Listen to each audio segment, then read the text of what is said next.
Egombolezi ly'esse oluwalo mubaddeyo Mutuba 19 Kirumba, Ssaabaddu Kagolo Kaliisizo, Mutuba 3 Mukungwe, Mutuba 8 Kasaali, Mutuba 16 Lwankoni ne Mutuba 2 Nabweru.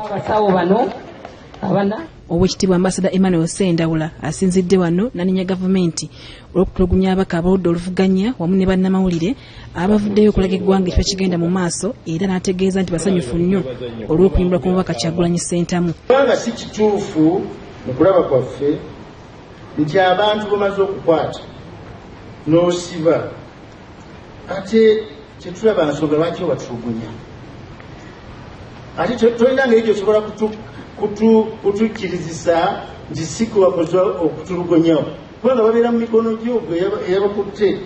Ate n'ekirala televisioni zino zajja nze mbeera ku terefayina buli kawungeezi tulagira ddala abasirikale kye bakola nga bakutte emigo gyabwe bakuba abantu. Ekisooza nti waliwo asobola okukyegana nti nedda tekikolebwa, kikolebwa. Omuntu bamaze okumukwata bamutadde mu kabanga lyekyo ze babateekamu, babalinnyeko n'ebigatto byabwe, ate ne bongera okubakuba emiggo.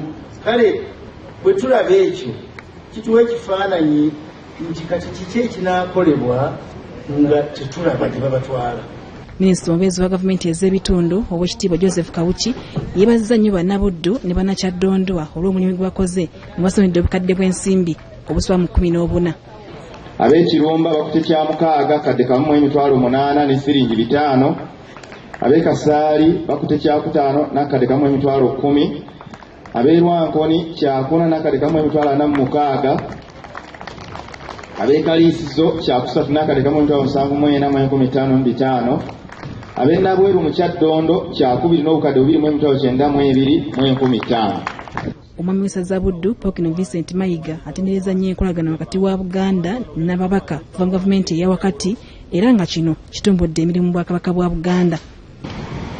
Baatuyamba nnyo nga tuteekateeka amazaalibwa ga Ssaabasajja Kabaka Evira Maria, era bwe baali mu kintu nga njogera leero bwegamba bwe twabalonda ne tubaleka ne bakola ekintu. Omubaka wa Kyotera Robina Ssentongo asaasidde nnyo abantu ba Buganda ne Uganda okutwaliza awamu olw'embeera gye balimu ey'obunkenke wamu n'okutulugunyizibwa nga kuno tekutaliza n'ababaka nga n'abamu banyiga biwundu. Enkola ya Luwalo lwange yeetabiddwamu n'abaana ba Nkobazambogo basoma obuzaalizi okuva e Hoima, nga bano basaba Obwakabaka bwa Buganda okujja okubakyalirako baabulire ebayitamu eyo gye bawangaalira. Bano tebazze ngalo